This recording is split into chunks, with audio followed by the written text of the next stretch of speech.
Scotia, ladies and gentlemen. The second intermission just underway. 1-1 the score. Very close game here between the Bridgewater Lumberjacks and your Miramichi Timberwolves. My second period intermission guest is none other than Tony Pisano, big number 24, 6'6", 200 and how big? 45. 245. Big fella. Jeez. Big feet. Holy jumping. Anyway, Tony, welcome. Thank you very much for coming up here. First opportunity we've had to have you up here since the trade happened back on the trade deadline.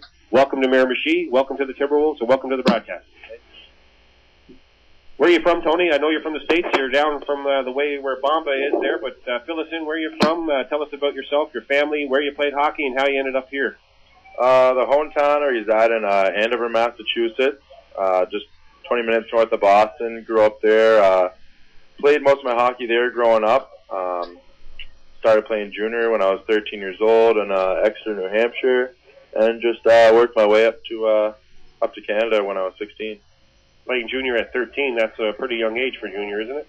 Oh, I was very young. How tall were you then? You were bigger? No, I was actually a lot smaller. I was probably like 5'10", maybe even 6 foot when I started. Okay, so you've been in this league how long? You started out with Pictou County. Did you go there directly, or was that? No, I played a year in the OPJHL in Ontario for Oswego, and then I got scouted by the Sea Dogs, played with the Sea Dogs for a little bit in the Q last year before I went to Pictou County, and then this is my second year in the league. Now, you've also had a little run-in with the NHL big clubs up there, too, right? Talk to us about that. Yeah, I got talked to last year.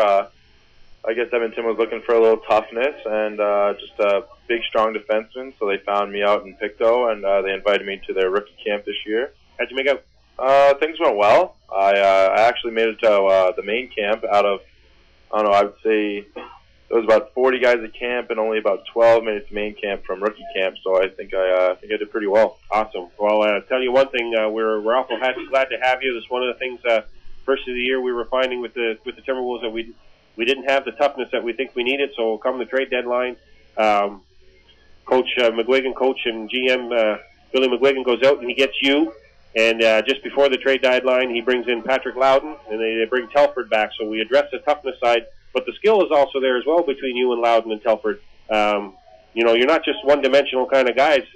Talk to us a little bit about your game. What do you think about the league this year? What do you think about the Timberwolves moving forward towards the playoffs and where we're going?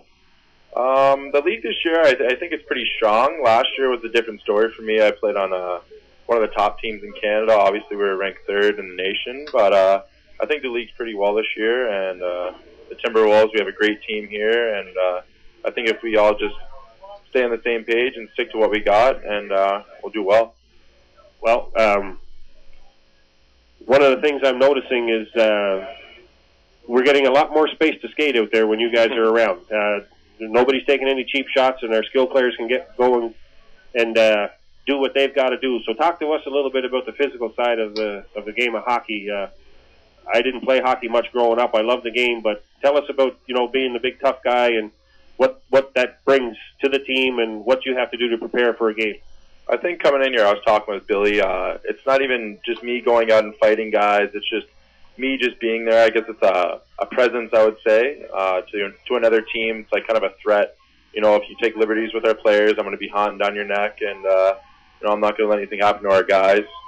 My role model is Derek Bugard, and the way I've seen him, his first year in the NHL, he fought a lot, and now he plays third line forward for Minnesota Wild, and that's what I want to be like. And last year I had lots of fights. I had almost 20 of their fights last year, won them all, besides probably a couple, and I just set my presence for this season from last year. Well, one of the things, too, Bradley Dyke has mentioned, he's played against you last year in the first part of this year. He says you got one of the hardest shots he's ever had to face.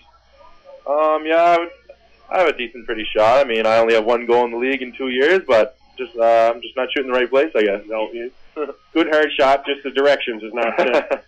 Anyway, Tony, you mentioned you were going to say a shout-out to some folks back home. Go ahead. Yeah, I want to give a shout-out to my father, Anthony, and my stepmom, Nancy, stepbrother and stepsister, Jenna and Bobby, my sister, Lauren, and my little niece that just turned 1 year old. Excellent, excellent. Well, Tony, thank you very much for coming up here doing this. We're very pleased to have you in the booth. we're more pleased when you're out there on the ice. You got to stop getting these suspensions. You're more value to us out there, but I understand that game in against Restigouche was pretty wild there last week. But you're finished tomorrow. Your suspension is all done? Yep, just I have to serve one more game. Okay, so we won't have you in Yarmouth tomorrow anyway. But once again, we appreciate you coming up and helping us out here in the second intermission. And